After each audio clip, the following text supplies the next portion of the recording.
लालियां भाइया बहनों अहमदाबादी तो सहज स्वरूप क्या है? सहज स्वरूप है सत्य। सत्य किसको बोलते हैं? लालियां भाइयों बहनों अहमदाबादी सहज स्वरूप है सत। सत किसको बोलते हैं? जो पहले था अभी है बाद में रहेगा। शरीर के पहले था, बचपन में था, यौवन में था, बुढ़ापे में है और शरीर के बाद भी जो नहीं मिटता है वह तुम्हारा असली सहज स्वरूप है। और सहज स्वरूप सत भी है, चेतन भी है। चेतन के बिना आनंद नहीं आएगा, चेतन के बिना पता ही नहीं चलेगा। जड़ को पता नहीं चलता तो सहज स्वरूप सत भी है, चेतन भी है, आनंद भी है। और मेरे प्यारे कन्हैया, आज सुना था ना, अहमद के टोपे पर आ गया कृष्ण कन्हैया बंसी बजैया, ब्राह्मण का रूप लेके। ए अहमद, टोपा बेचोगे? अहमद पहचान गए कि कन्हैया है। अरे बोले, मेरा टोपा लेने की किस में ताकत है? अभी अभी तो सुना तुमने।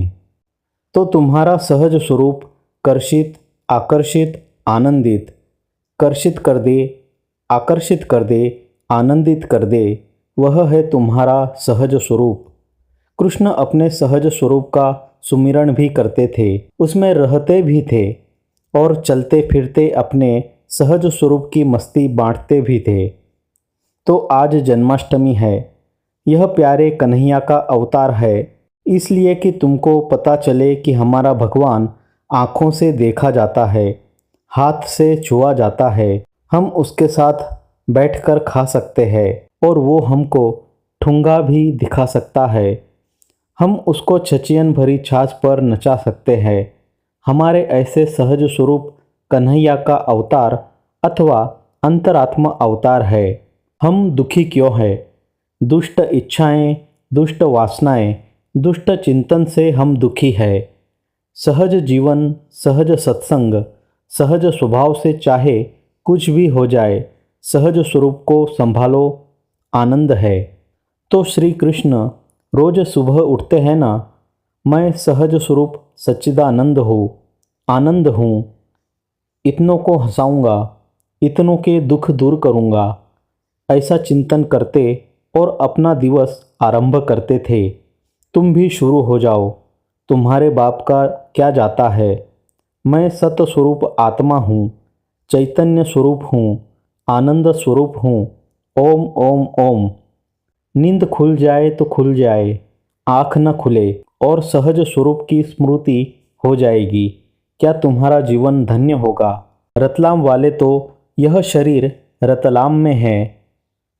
तुम तो सहज स्वरूप वाले हो, तुम परमात्मा वाले हो, परमात्मा तुम्हारे वाले है और तुम्हारे सहज स्वरूप से भगवान दूर नहीं, भगवान से तुम दूर नहीं। फिर भी परेशानी है तो हम और असहज जीवन जीने में आदी हो गए।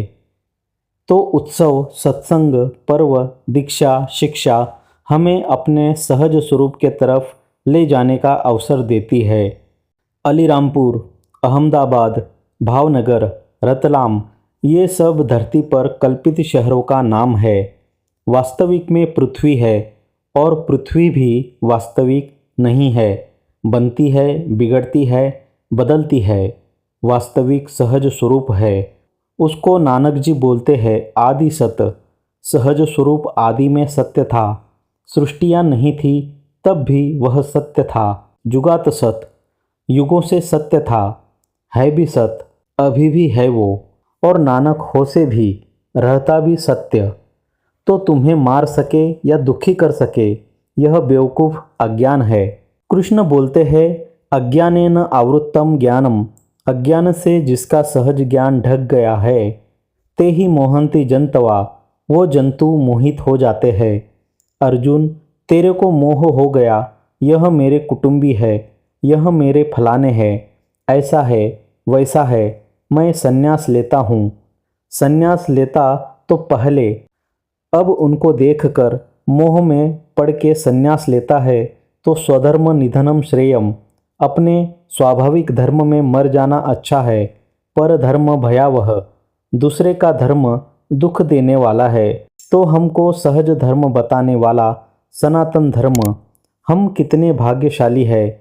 उसका जो जो उम्र बढ़ती है, अभ्यास बढ़ता है, त्यों त्यों हमें अपने पर गर्व होता है कि हम कितने भाग्यशाली है कि हमारा भारत देश में जन्म हुआ है।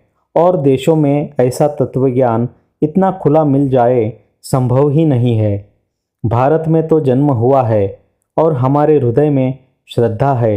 श्रद्धा पूर्व सर्वा धर्मा मनोरथा फलप्रदा। श्रद्धा सब धर्मों में, सारे कार्यों में मनोरथ पूर्ति और फलप्रदायिनी देवी है।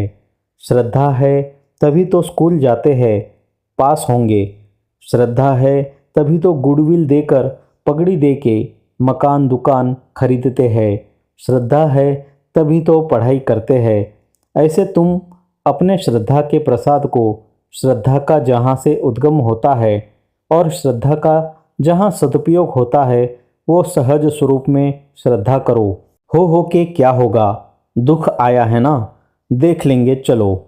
सुख आया है, डूबेंगे नहीं। हलवाई के यहाँ देखा होगा, सुबह कढ़ाई में जो चाशनी रहती है, कई मकोड़े और मक्खियाँ उसमें मरे हुए मिलेंगे। सयाने आते हैं तो कढ़ाई के किनारे किनारे काम बना के चले जाते हैं, और मूर्ख होते हैं तो मज़ा लेने के लिए उसमें डूब मरते हैं। ऐसे ही संसार है, काम बनाने के लिए। काम क्या है कि अपने सहज स्वभाव को जानना है। क्रोध आया तुम क्रोधी हो गए, क्रोध सदा नहीं रहेगा, फिर सहज स्वभाव आ जाएगा। काम आया तुम विकारी हो गए, तो यह सब असहज है। काम असहज है, क्रोध असहज है, लोभ असहज है, मोह असहज है। यह सब और सहज की थप्पड़े खाते हो। उन थप्पड़ खाने के बाद तो जागो, सुधर जाओ, सीजन भी है। सुधर जाओ सीजन भी है। कुछ ऐसे मन चले लोग, क्या पता है यूट्यूब में इधर उधर डालते हैं कि आश्रमवासी ऐसे हैं वैसे हैं। 40 साल से है, कोई 12 साल से है। वो बेचारे तन से मन से सेवा करते हैं, धन है तो धन से सेवा करते हैं। वो सहज जीवन के तरफ चल रहे हैं, और तुम गिने गिनाए मुट्ठी भर स्वार्थी लोग, लोगों को ठगने के लिए आश्रम वालों पर तो ठीकरे फोड़ते हो, और अपने और देखते ही नहीं हो कि महंगी होटलों में रहते हो, लोगों को गुमराह करते हो और बापू के शिष्य साबित करते हो। कभी बापू का वीर तो कभी बम बम तो कभी क्या क्या। अब क्या तुम्हारा पोल खोले। असहज में काय को तड़पते हो और काय को श्रद्धालुओं को, विचारों को भटकाते हो। कर्म की गति बड़ी गहन है, इसीलिए सहज जीवन जियो, सच्चाई का जीवन जियो। मुफ्त का खाना सत्यानाश जाना। हम माता जी को ऐसा है वैसा है, माता जी को आश्रम में आने नहीं देते। अरे हरामजादे, माता जी को आश्रम में आने नहीं देते, क्या झूठ बकते हो। बापू को ऐसी तकलीफ हो गई, कैसे तक खींच के निकाला, रक्त बहा। अब मैं ये इनकी बकवास में वाया वाया सुनता हूँ तो मुझे उन पर तरस आता है कि कहाँ ये भोगेंगे। जीवन जीने की अक्ल नहीं है, बस लोगों को बहकाओ और फंड हमारे को भेजो। बापू के बड़े लाडले दिख रहे हैं। कल जम्मू कश्मीर में गए थे, बम्बई में गए थे। हाँ, बम्बई का काका ने बुलाई पुलिस, पुलिस की 2 गाड़ियां आई, भर के ले गई थाने में। मैं भर पूछताछ हुई, तोबा बोले। और 7 लोग जो थे भड़काने वाले, उनको ब्लैक लिस्ट में रखा। ऐसे जहां जहां भी जाते हैं, इनके भड़काए हुए भोले भाले बेचारे वापस लौट के आते हैं। पानी नाक तक आ गया है। मैं क्या, आ जा फिर तू, जो तू यहाँ की पुलिस तुम्हारे को ठीक कर देगी। तो मेरे खास चेले होके लोगों को भड़काते, तुम क्यों नहीं जाते भड़काने वाले। असहज जीवन है तुम्हारा, हमारे को ऐसा कर दिया, वो कर दिया, वो कर दिया। बेईमानी ज्यादा दिन चलेगी नहीं, और आप ये बेईमान लोगों की बातों में आना नहीं। और मैं तो अब क्या बताऊं आपको, मैं पूनम के दिनों में रहता था तो मेरे को मत्था टेकने लोग आते थे और काफी कुछ कवर रखते थे, रुपए पैसे रखते थे। फिर महिला आश्रम में भी माइयाँ जाती थी और वाटिका में उसको भी माइयाँ कुछ भाई मत्था टेकते थे। तो उसका कर्तव्य होता था 1-2 दिन में जमा करा देती थी और लाखों रुपए होते थे। अब मैं तो यहाँ आ गया तो प्रचार हो गया कि अब बापू तो आने वाले नहीं है, यहाँ दर्शन करने जाओ जाओ। तो कई लोग उधर जाने लगे। तो मैं क्या, चलो ठीक है उधर जाते हैं तो गायों की और ये सेवा वेवा होती रहेगी। अब इन्होंने जो कुप्रचार किया तो मैंने पूछा कि वो माई के तरफ से कितने करोड़ जमा हुए आज तक। तो उन्होंने जांचे, भाई खाते हो 10,000 गाय है, आओ भजन करो, भोजन करो, पैसे पाओ, वो योजना चल रही है। वो बेचारे आश्रम वासी जो योजना पूरी चला रहे हैं, उन्होंने बताया कि माई ने 1 रुपया भी जमा नहीं कराया। मैं कहूँ महीने में लाखों रुपया देती थी, महीने में लाखों रुपया आश्रम में रहती है और माता जी होके पूजी जाती है। सदाराम करके एक सज्जन आदमी थे, उनकी मेरे प्रति बड़ी बड़ी प्रीति थी, बड़ी आस्था थी। उन्हीं की बेटी है वो, तुम्हारी माता जी है सदाराम की बेटी, कन्हैया कंडक्टर की बहन है। तो माता जी के नाम से बड़े उनके पक्षपाती हैं। तो माता जी के करोड़ों रुपए कहाँ गए, उनसे पूछवाया तो माई बोलती है अभी तो मेरे पास कोई आता नहीं है। अरे 8.5 साल होने को है, कितने कटे हुए जांच करो पूछो, बोले 2-3 लाख होंगे। अरे तू सदाराम की बेटी है कि कंडक्टर कन्हैया की बहन हो गई इन बदमाशों के चक्कर में आकर। मैंने तो उसको संदेशा भेजा कि धर्म का पैसा है, साधकों का पसीना है, और इन 10,000 रुपया एक कमरे का ऐसी होटलों में रहते हैं कि जो दूसरों को भड़काने का धंधा करते हैं, उनका करतूत क्या है, झूठे केस करते हैं, झूठा भड़काते हैं। अब उनका असहज जीवन उनको बड़ा टेंशन में रखता है। और तुम्हारा सहज जीवन है, मेरा सहज जीवन है, भले तुम्हारा आंशिक सहज जीवन है, मेरा अच्छा सहज जीवन है। तो यहाँ भी वैंकुट के रूप में रहता हूँ। क्या ख्याल है? ए रतलाम वासी, ए कनाडा वासी, वास्तव में तुम कनाडा वासी नहीं हो, रतलाम वासी नहीं हो, तुम परमेश्वर वासी हो और परमेश्वर तुम्हारा अंतर्यामी तुम्हारे में वास करता है। घड़े में आकाश, आकाश में घड़ा, पानी में तरंग, तरंग में पानी, ऐसे ही तुम्हारे में ओतप्रोत सच्चिदानंद भरपूर है। तो सुबह उठो, प्रातः स्मरामि जगतगुरु शंकराचार्य का शिष्य त्रोटक। 4 शिष्यों में त्रोटक गुरु को ब्रह्म रूप जानते थे। हयात गुरु की सेवा और सत्संग से जो फायदा होता है ना, वो तो फिर सूर्य की उपासना, चंद्र की उपासना, तीर्थ यात्रा और साधना तो वर्षों के बाद कुछ फल देती है।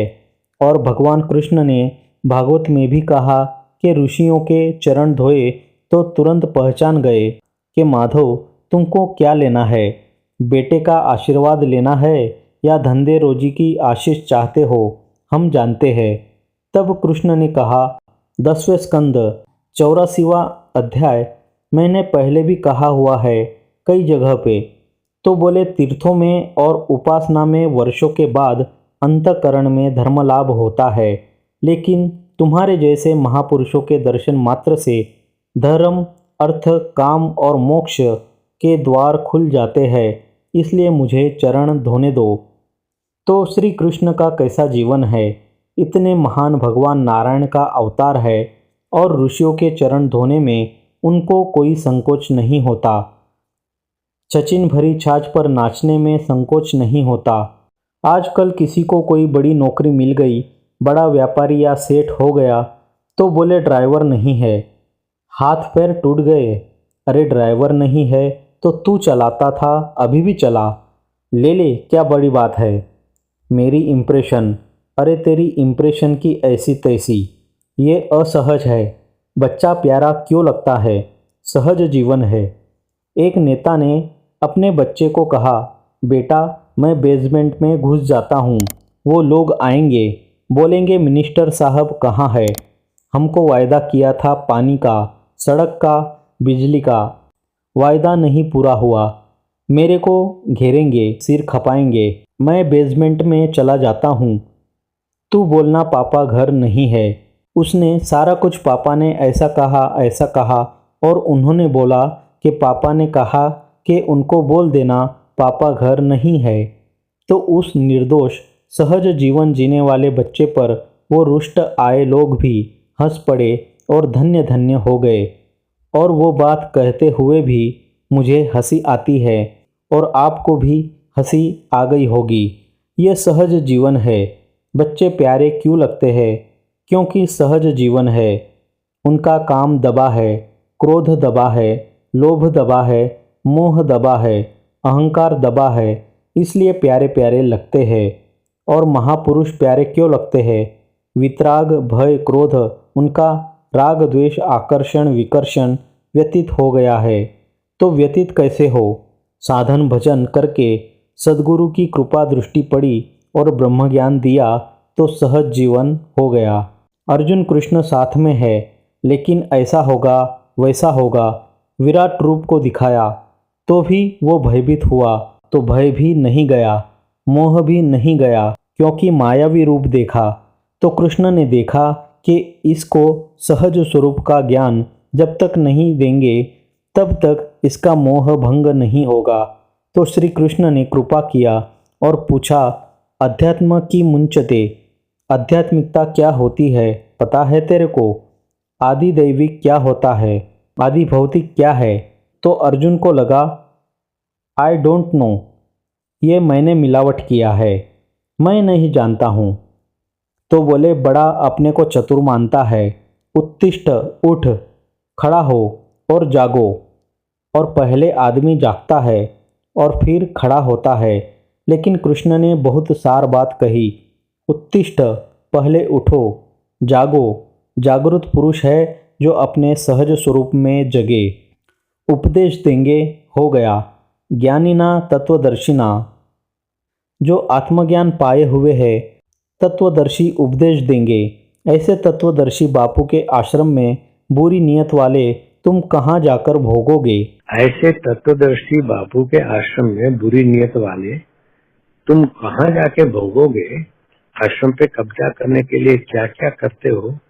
अरे कई जगहों पर ट्रस्ट बना है, ऐसा कोई जगह नहीं है, ऐसी कोई प्रॉपर्टी नहीं है कि जिस पे तुम कब्जा करके मालिक बन जाओ। आज नहीं तो कल जूते पड़ेंगे, हम भगाएंगे उनको और अपन अपन आश्रम बांट लेंगे। हर एरिया में ऐसे तिश्मार खान तैयार हो रहे हैं और भोले भोले लोगों को ले जाते हैं, जाके धरना मारेंगे दवा पर, और वहां से बेचारे जो भोले भाले हैं वो तो पश्चाताप करके आते हैं, हरामी तो जाके होटलों में खाते हैं। जो मेरे दुख में बड़े घड़ियाली आंसू बहाते हैं, वो तो हरामी है, बदमाश लोग हैं, लोगों को ठगने के लिए। अब जम्मू में कल भी आए थे, आज भी आए, तो 100 नंबर को बुला लेना, जैसे दिल्ली वाले बम्बई वालों ने किया। कुछ महीने पहले बदलापुर आश्रम समिति में घुस गए थे, फिर हम तो इनका सत्संग कराएंगे, श्री जी का सत्संग कराएंगे, फलाना कराएंगे।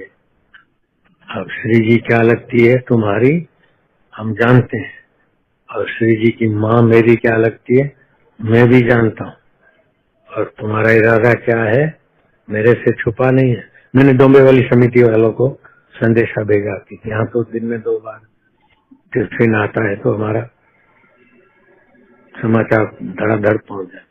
डोंबे वाली समिति वाला है, वो समिति में आ गए, तो जो कब्जा करने का मूड बना रहे थे उनके आदमी घुसते हैं, कुछ छोरे समिति में ये वो, और बूढ़े बुजुर्गों को पता नहीं होता है, पैसे खुद के नहीं निकालते, लोगों को भड़काते और समिति में घुसते।